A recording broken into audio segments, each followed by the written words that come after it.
Welcome, Commanders, to Starfleet Academy for Star Trek Fleet Command. I am your instructor, Captain Pike, and today we'll be discussing the Borg Queen.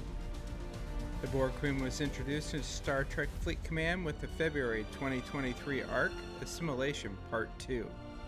The Borg Queen has a free-to-play path to obtain her, but she's going to take a long time to acquire this way. We will discuss the ways you can acquire the Borg Queen later in this video. But first, let's take a look and see who the Borg Queen really is. The Borg Queen is an epic officer. She is a member of the Unimatrix 12 grouping game.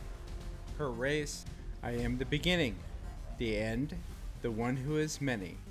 I am the Borg. Her officer division is Command. She will provide synergy to any member of the Unimatrix 12 group at varying levels based upon division uniqueness. As she has no captain ability, she will not receive any synergy from the group. She is the leader of the Borg collective, so it doesn't seem right that she doesn't have a captain's ability. It would have been nice to see her with a captain's ability that provided some sort of boost to only Borg officer abilities, because this feels it would fit better with the character. Maybe a captain ability similar to Picard or Kelvin Pike, but specific to the Borg. Or maybe a captain's ability that specifically targets Borg below the deck abilities. Based on this line in her fluff, it seems fitting. The Queen exists for one purpose: protect the collective by bringing order to chaos and exploit emotions to get what she wants. This would play well to supporting the Assimilate condition and the abilities of her drones added to the game. This was a great opportunity to introduce not only the Assimilate condition to the game, but a new enhancement metric to potentially support below the deck abilities as well. For the value that Scopely has placed on the Borg Queen, it seems a bit lackluster to have her feel unpolished. The Borg Queen's officer ability is Chaos into Order. While fighting against a Borg solo armada, upon receiving hull damage from an enemy shot, increase critical chance by 2% cumulative. This is at Ensign, and it goes up to 7% at Commander. This is where I think commanders will get the most benefit from the Borg Queen, especially commanders that are fully engaged in the Borg Silo Armada loop. On initial testing, I was happy with the results, but I question if just this one ability is worth the premium price for her. Ultimately, that's for you to decide. The Borg Queen's below the deck ability is the one who is many.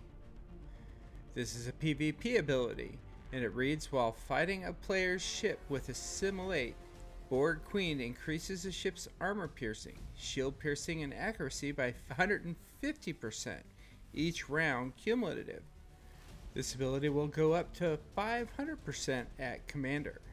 The original range for this ability was 60% to 200%, a much needed fix to make the Borg Queen seem more valuable.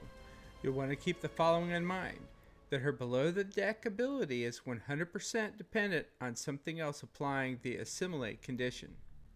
In my opinion, this is very uncharacteristic for the Borg Queen. The Borg Queen should be able to stand alone and not depend or need anybody. She should have some sort of ability that would take advantage or use everyone. What do you think?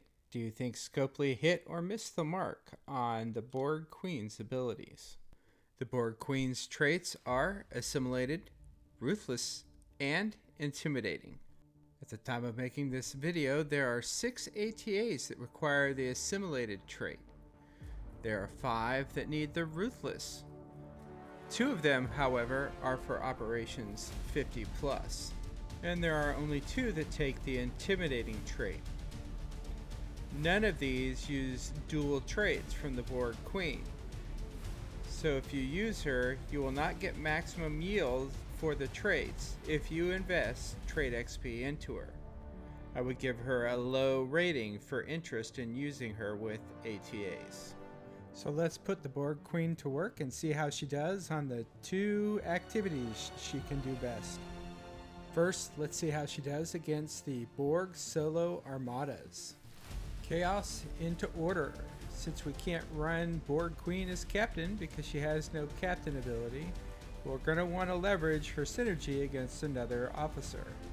For my initial test, I chose to run 5 of 11, Borg Queen, and Gosa on my Coronar. 5 of 11.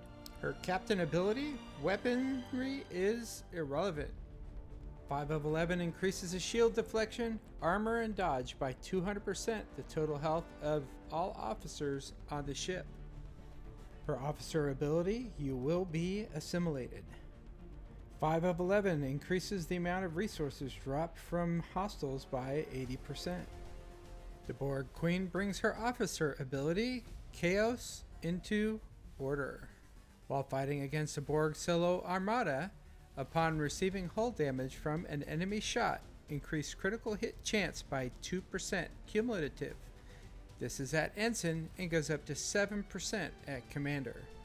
The Borg Queen also provides full synergy for 5 of 11, boosting her by 400%. Goza's officer ability is programmed to evolve. When fighting against a Borg solo armada, at the start of each round, reduce target's critical damage by 5% for 1 round, going up to 25% at Commander.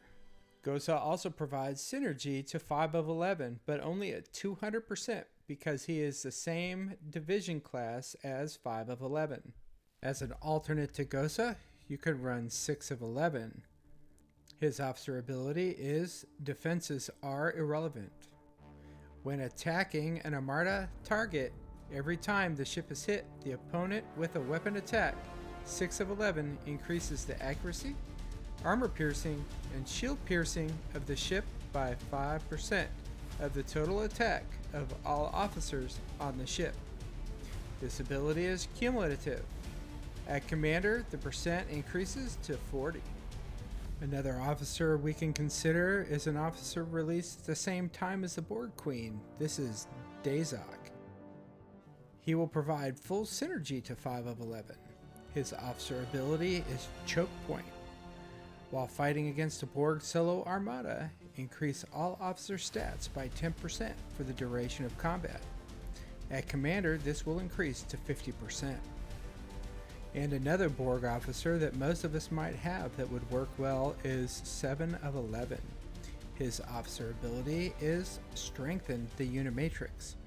7 of 11 will increase the health of every officer on the ship by 60% at Ensign, going up to 100% at Commander. And finally, if you're still struggling to find that third officer, you could always look at your hull breach officers, either Lorca or Gorkin, and run one of the 2 of them to complement your 5 of 11 and Borg Queen crew. Check out our Borg Solo Armada video for tips on running the BSA loop and crew suggestions for all of your ships. And we're going to ease into it here. We're going to start out with the 52 uncommon BSA with the Borg Queen. As you can see here on my Coronar, I'm running 5 of 11, Borg Queen, and Goza for my synergy and for the BSA abilities. This is a hybrid of my BSA configuration on my 3 ships. You see here I'm running Lorca instead of Eurydice.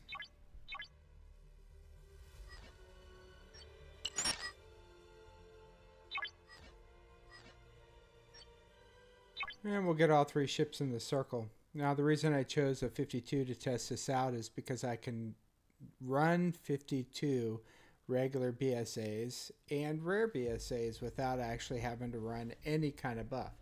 If you look in the corner over there, you'll see I have no exos running, and if you look at my ships, you'll see there's no boosts running from Ceratops or my Defiance. As a matter of fact, you can see my Ceratops is still sitting at home.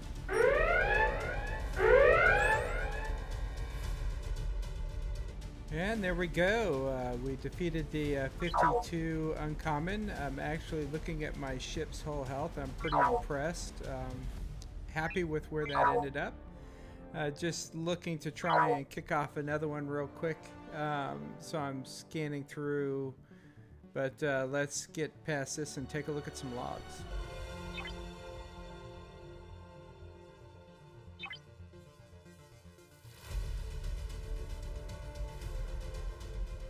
Again, initial look at the hull health here and damage taken. Very happy with the results here.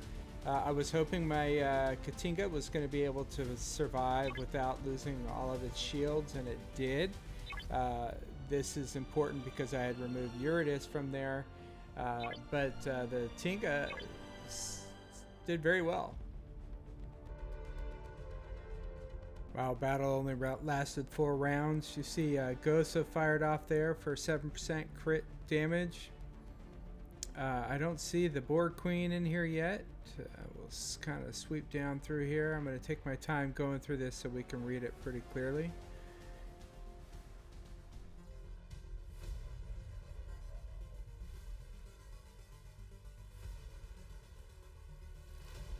And there we see the Borg Queen kicking in at the end of round 2. Or round 1, that is. Beginning of round 2. There she goes again. Gosa fired again.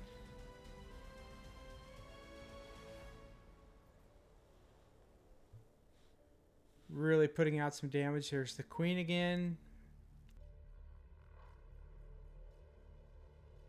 Again, the Queen is proccing quite a few times for us here, but what I am finding interesting looking through this is the Coronar really isn't throwing any crits yet. Most of them are coming from the Pylum, which is running the DS9 crew, so I'd expect that. And I've seen a few crits from the Katinga.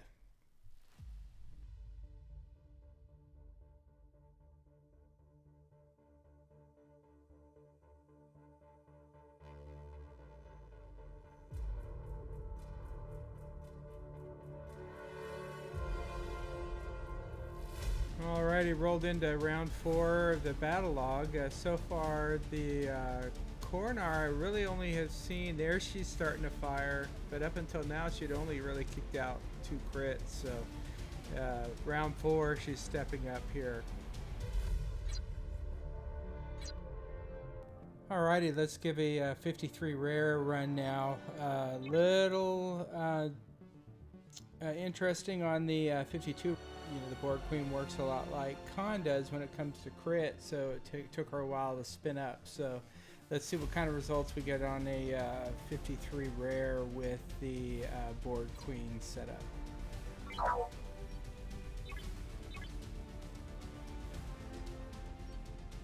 Now you'll notice there's an exocop running down in the corner there. That's actually a build speed exocomp for the event.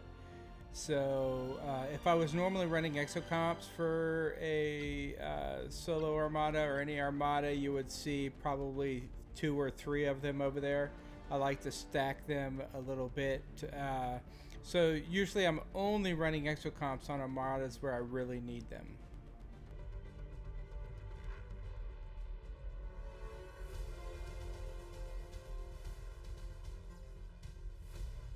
Alrighty, here we go. And the banner likes to cheat and tell us that we won before we finish with the animation, so that's pretty cool.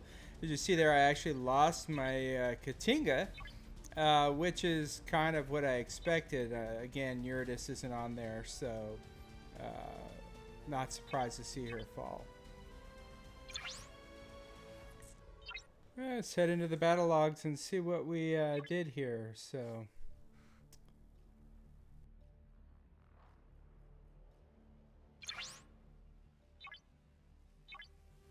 Alrighty, we went 6 rounds on this, where we went 4 on the uncommon. And as expected, Gosa fired off right off the beginning of the combat here, so that's good to see. Let's see where our Queen kicks in.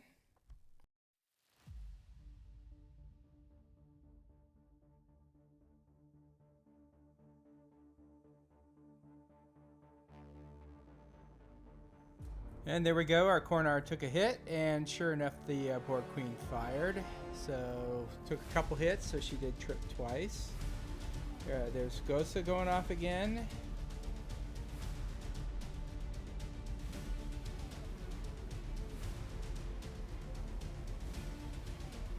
And there's our first crit after the Borg Queen procced on the Cornar. So, from here on out, any crits are going to be benefited from the enhancement from the Queen. So we'll see how we do.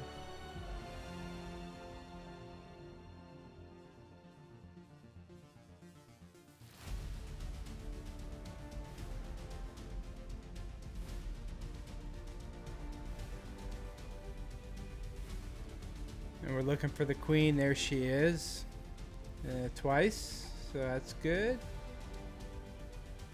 There's a couple more crit. Another crit. Another crit. And another crit. So things are looking a little bit better. Still round 4. We're starting to see the pickup on the crits. So that's something to note when using the Borg Queen, at least at 3% boost. You're going to see those crit increases later in your battle log versus sooner in your battle log. I'm glad to see the Katinga made it almost to the end here, but yeah, pretty interesting. Pylum's doing its thing and did all the work there. Just not a whole lot from the Borg Queen. She's definitely proccing, but we're not seeing extremely good benefits from her on the BSAs. Well, that's enough of the PvE. Let's take a look and see how the Borg Queen does in PvP. And just remind you all, the Borg Queen's PvP ability is her below the deck ability, the one who is many. And as we mentioned earlier, what this does is when fighting a player with Assimilate, Borg Queen increases the ship's armor piercing, shield piercing, and accuracy by 150% each round, cumulative. This will go up to 500% at Commander. So in order for the Borg Queen to work, we're going to need somebody to trigger the Assimilate condition against our opponent.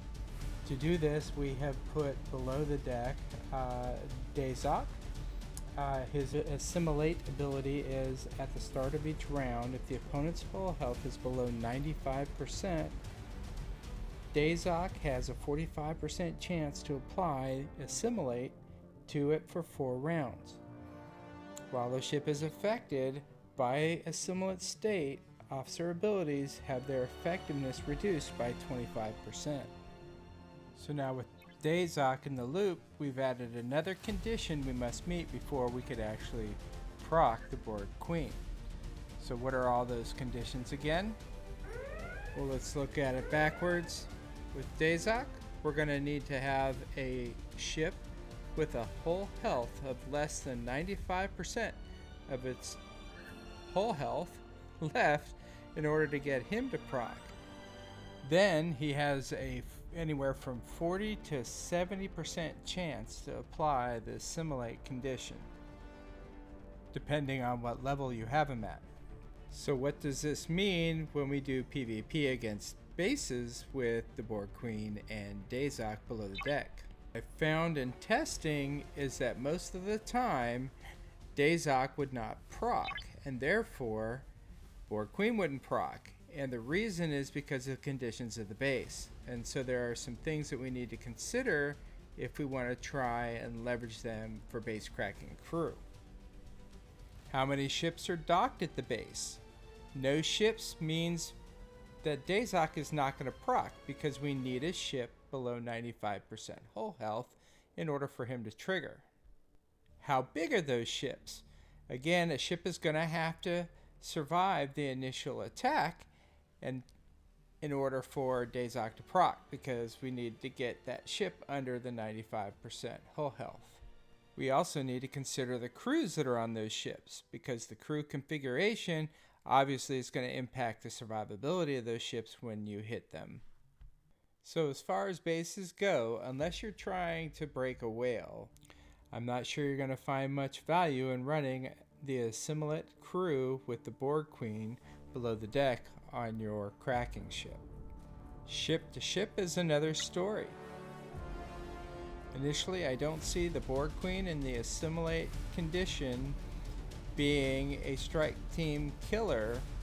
The condition with the current available crew does seem to level the playing field a little bit though.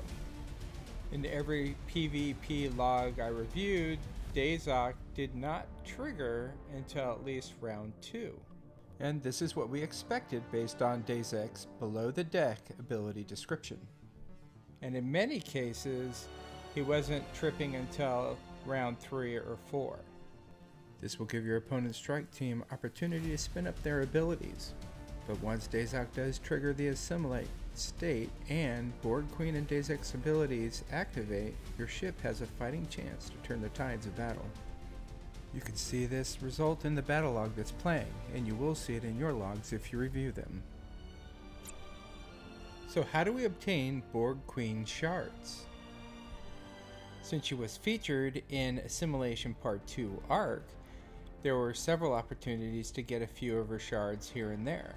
But now that that arc is over, where are her shards for the free-to-play path to obtain her? You won't find Borg Queen shards in the normal sourcing location for crew shards. This means she's not available in the recruit section of the game. There also isn't a Borg faction like Augment or Rogue where you can convert currency into crew shards. To find Borg Queen shards, you will need to open your refinery, go to the Borg Tech section, and find the expansion cube exchange tile. Here you can exchange the vinculum fragments that you've earned from the expansion cubes and get a lottery chance to obtain the Borg Queen shards along with some other items. Because of the 5-day cooldown of this exchange and RNG, it's going to be a long road to obtain her. So if you are interested in obtaining the Borg Queen, you will need to fully engage in the Borg Solo Armadas, or BSAs, and the expansion cubes to obtain her. Check out the Borg Solo Armada video for more details on how to engage in this loop. And like Scopely has done with the Strike Team crews, I'm sure we will see her in upcoming events. The Borg Queen will most likely appear in packs in the store as well, if you find enough value in her to acquire her this way. In conclusion, and to summarize, for an epic, iconic crew, I am a bit disappointed in how she turned out and the value that Scopely has put on her.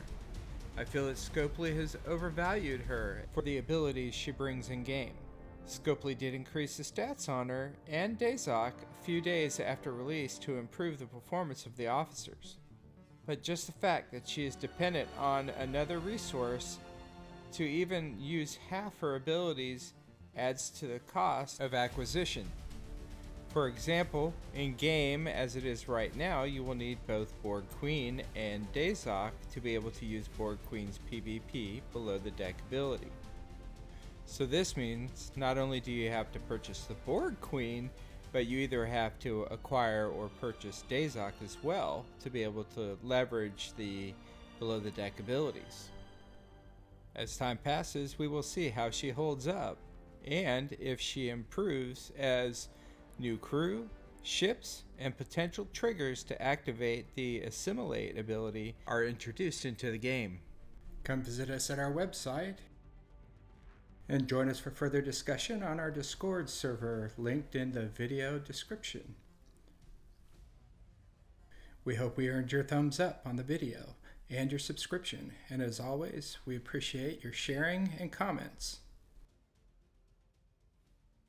Live long and prosper, Commander. We hope to see you at Starfleet Academy.